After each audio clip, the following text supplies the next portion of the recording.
That's too much. That's so cheeky. Let it run. Well, we want to just do a little playing lesson with you. DJ and I are both very curious. I would say, when I watch you play, I feel like you're pretty fearless. Okay. Like the way that you go about like taking on trouble, and I feel like you hit the hard shot a lot, like right up front. What I struggle with a little bit, and I'm curious, I want to like hear how you would think about, you know, like this tee shot here. I have a bad habit of, I almost like I'm like, don't hit it left. You know, sometimes I like to, it's like you want to call out trouble and be like, okay, you know, like taking all the information, but sometimes I think I steer that negatively, if that makes sense. And so I'm curious, like on this tee box, like what's your, you know, pre-flight checklist, as you would say? Like, what are you doing?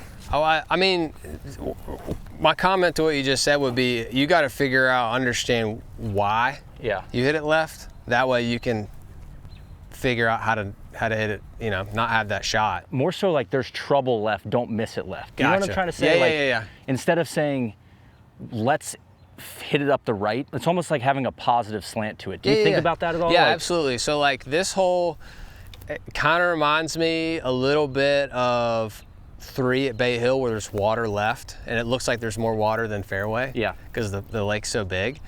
And so for me, that bunker on the left is obviously what we're trying to avoid with drive, right? It looks like it's, what, 280 out.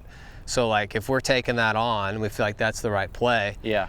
I would try to incorporate some things based on that day of, one, I want to be feeling good about the shot. Like I don't want to be picking a shot that I feel terrible about. Yeah. But if I tee it up lower, that immediately makes my path more, or my attack angle more down. Okay. And if you have more of a down attack angle, that creates more right. Okay. It's harder to flip it when it's teed up really low. Okay. Right? So the higher you get, you know, the more that the thing's gonna flip over. So the first thing I would do would just tee it up a little lower. Okay. And yeah, and then from here, you know, not a lot of wind today, but if I can, even if it's a super low shot, I can take left out, which is, I guess, what we're trying to do here. Yeah. Are you thinking about, like, you hear a lot of guys say, I'm trying to take the left side of the golf course out of play. Is that how you think? Are you a left to right player? No, I like to be able to curve it both ways. So like it's more so, can I hit it right of this? Can I hit a shot that stays right? Can I hit a shot that stays left? Okay. More than taking the left out. Okay. So like if on. So are you seeing bumpers out there or something, or what? Yeah, like when I'm on the range, like say with irons, I like to hit 2 shots right of the pin and 2 shots left of the pin. Yeah. I want to be able to hit it right of the pin when I want to hit it right of the pin. I don't want to be aiming way right and then flip it left. Yeah. I want to be good at going, okay, I got to hit it right, I got to hit it. That's just kind of what, you know, pro golf is really. You got to be able to hit on one side or the other. So being able to aim right and hit it to the right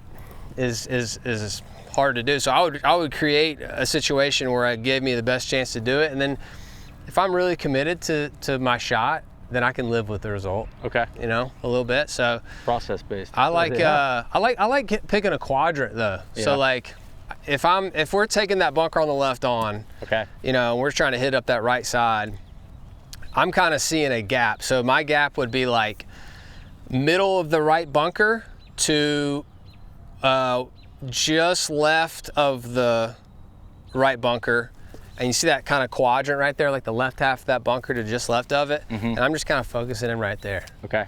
And then I have my same swing thought. I got a little bit lower tee, just to increase my chances of having a stable club face, and then I'm just trying to get through the shot, you know, just keep moving through the ball.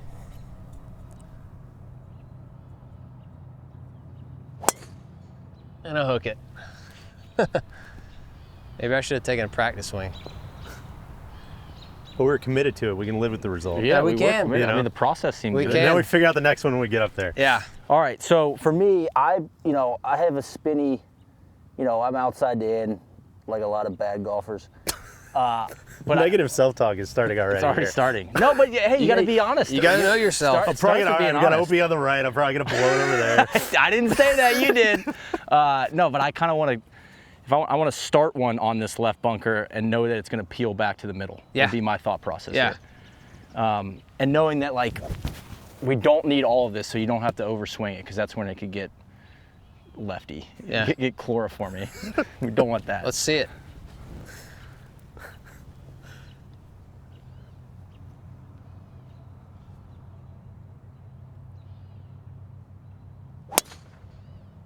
Pretty. I mean, how good is that? Yeah, it felt good. Really pretty. It's in the quadrant. Yeah, got a good kick That's right there. where we were looking. Nice shot. But then, God, you know, I see that and I'm like, maybe I should have just tried to blow it over that bunker. Because I almost put it right in it. Well, you know can't what I mean? just change your decision after you.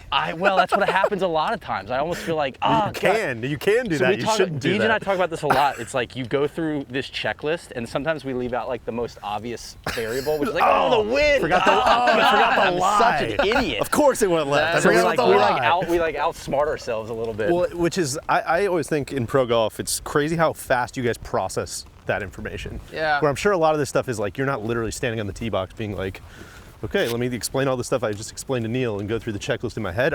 You're just visualizing a lot of that and feeling it innately, I would imagine. I like to say it out loud. You know, You do. I think if I say it out loud, I make less mistakes. So we're talking about all the things that we want the ball to go. We're talking about the wind. We're talking about the lie. We're talking about the distance we want to hit it, the shape we want to hit it. And then once it's kind of time to go, we're like, it'll sound something like this. I'll be like, all right, between that bunker and the pin, 177 iron, neutral, get through the shot. And I'll kind of walk in and I just like, bam, bam, go. And so I want to be really firm. And like once I've evaluated all that stuff, but a lot of the stuff that you kind of feel, a lot of stuff that, you know, the things you're saying that we kind of figure out, the more you do something, the more you just kind of see it and just know. And so some of that's just I don't know if instinct's the right word, but no, I think that makes sense. How long have you worked with Andy? Let's see here. We're coming up on 3 years, I think. That's got to be a process, I think, getting all the shorthand down and getting all the like how you process versus how he processes. Yeah, he's incredible with me. He's like so steady. So like one thing I love about him is, you know, if I'm walking to a shot, I'll be like, happy with the wind? And he'll be like, yes. Like or I'll be like, what does that mean? You love this club? He's like, yes. Like he's very like direct, definitive. Yeah. And I don't want him to say, well, I mean, I think it's pretty good. I don't want all that. I just want yes, no, let's stop. And so flip side though, like you say happy with the win. What if he says no? You guys reset? Yeah, we'll reset. Yeah. It's tough because there's a lot of times, like when I was leading in Mexico in 2022, I had a decent lead. I didn't know exactly what it was. I was on the 17th hole and I had a mud ball. Yeah. On the right side, and we had water left, and right of the green's really difficult. And I said, all right, I think I'm gonna go right center of the green and hit a cut. And he goes, nah, you gotta aim right at the green with this ball. I listened to what he said. I ended up hitting it on the green, but I wasn't thinking like super straight because I was so nervous. Yeah. And so him helping me process that. So like, it's not like we never make mistakes with our thinking. But it's another vote towards like say it out loud and keep the 100%. I like saying it out loud. I feel like it keeps it clear on what you're trying to do, and the more clear you can be, that only increases your chance of doing what you're talking about. So yeah, because I mean, I see that with my putting the most is where I'll take the time to read it from both sides. I'm playing in some Met golf tournament or something, and then you get over the ball and you feel it in your feet, and you're like, let me buy a little bit more right or left. It's like, well, now you're screwed. Well, you got it. It's like you didn't commit to all the work you just put in. You got to make the decision though with that. I think. Do you want to trust your read over the ball or behind the ball? Because I read putts over the ball. Okay. So like if I see a putt from here and I'm like, looks like it's a little outside the hole left. Like when I get over it, I might be like, that's way more. Like I usually don't play in a break, so I don't trust that. So you gotta. I almost get fooled by my feet though. A lot of times I'll feel it at my feet, and it's like, well, that's not where the putt's breaking. The putt's breaking 10 feet away. Do you ever try to just read it in your feet and not behind the ball for a round and see how it goes? I should. I think you should. I mean, that's the way I read it, and it's helped me tremendously. Really? Yeah. I love it. All right, this is a good one. So this is where we didn't want to go. It is, but it's also variables, which is kind of what we're curious about. Like, is the goal of this for you to beat me on the hole so we can? No. Because it looks like you're about to do that. Well, last year we did a little thing with Max, and I was like, I'm gonna play you for a hole, and I blew it off the planet. I was like, all right, playing lesson. So this is working the opposite way. All right, so what should we be thinking here? What numbers do we need? I just want the pin. Yeah. Just the pin. Obviously short. It's gonna come back to you.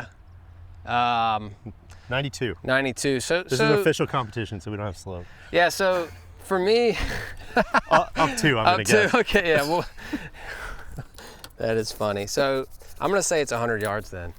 Let's just call it a 100-yard shot. So basically, the biggest thing I want to do here is good contact. This is a lot of sand. It's soft. Yeah. And it's a wedge from 100 yards. So like, that's a hard shot. Yeah. What I do on this shot is to kind of guarantee that I'm kind of picking the ball and I'm not super like down and into the sand. I try to feel like a little bit into out, a little drawy. Okay. And I like to feel like a long, smooth swing. So like, I don't want to hit this shot like, you know, short and fast. I kind of want it to be like a longer, smooth swing, little draw, and just kind of pick it. Okay. So that's what we're gonna try to do here. Are we thinking 4 is good enough with him over there, or we got to make it 3? I think I got to make it 3. I mean, he's got what, a 70-yarder? Well, but are you taking into account at all, like, because it's from the bunker, spinning this too much, or? Well, so good question. So I took one more club. Okay. So I could swing it slow and smooth, and it's just harder to hit a lob wedge or a 56 out of here. So I got a 51. Okay. And I'm just gonna kind of hit a smooth draw. Probably just gives you more margin for error. Yeah, less loft is easier. Yeah. We'll see how easy it is. All right, so just smooth swing, little draw, see if I can pick it.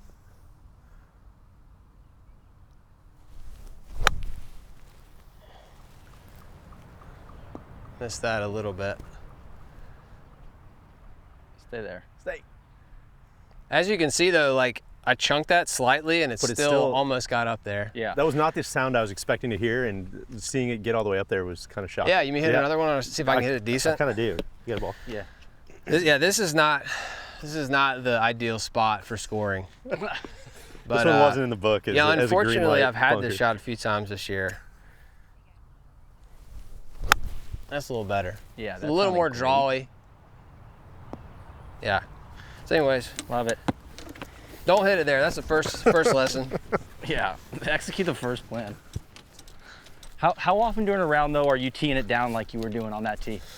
Yeah, so depends on how windy it is, how firm it is. It's just all conditions, you know. Yeah. I don't do well teeing it up high. Yeah. So my tendency is fall back, flip. Which so most guys on tour feel like they're trying to hit up on it. I don't know how they do that. Yeah. So I don't feel like I hit it that much farther when I do that, and I definitely hit it less straight. So I just try to tee it up like medium, low, and just hit kind of like flat shots, you know.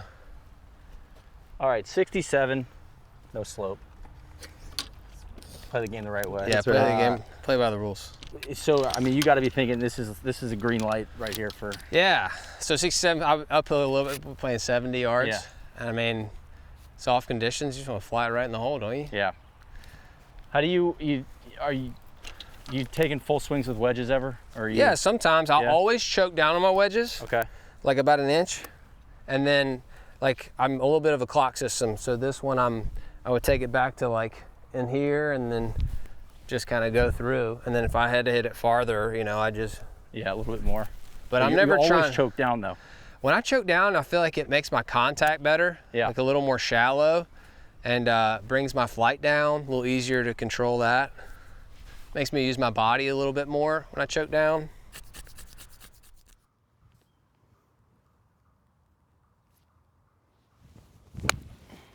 That's too much. Great contact though. Yeah. God, you're screwed this week. I don't know. That might be OB. You might have to hit another one. I think I might have to hit a precision. That was great contact. I hit it too good. For sure. I don't know if we have visual. I don't know if we have any more balls left. Yeah, if you choke down and you swing. Oh no, we got a ton of zip on. That was my second one. God damn it. You're so far over the green. I know. Come on, Deej. Come on, boy. Always 60. Is that what you grabbed? No, I just was showing gotcha. him that shot. So I like going down in loft, so I'm gonna go 51 here. You prefer to play it on the ground, like around the greens on stuff like this? Yeah, like if there's a lot of green to work with, I definitely don't mind just hitting this shot, like with less loft. I just feel like it makes it a little easier. But I practice it, so like, yeah. I think you just got, as long as you know what the run out's gonna kind of look like, I just try to pick a landing spot, you know, like I'm looking probably 2.5 paces on, ball a little bit back. Just kind of let it. So cheeky. Let it run.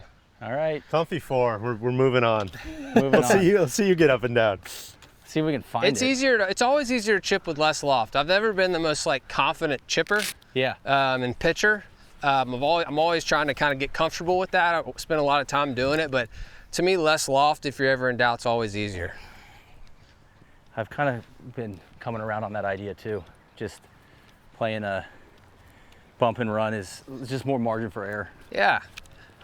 And you can hit less loft and still be soft in your arms and kind of. Yeah. It doesn't have to be like a driver every time, like you're driving it in there. You need to see that one, Neil? You're all right. Might be all set. Next hole. I don't see it. There it is down there. Well, I think you're in for 4, so now we got to hit the hero shot. All right. Well, what do you? Yeah. What is this what legal? Kind of variable? Well, you can't do that, right? I mean, are we playing by the rules? Yeah, I'm saying okay. like, what would you do, like, to cap it off here? Like, take in all the variables for me. Okay. So typically out of the rough, I have like 3 shots that I hit, okay.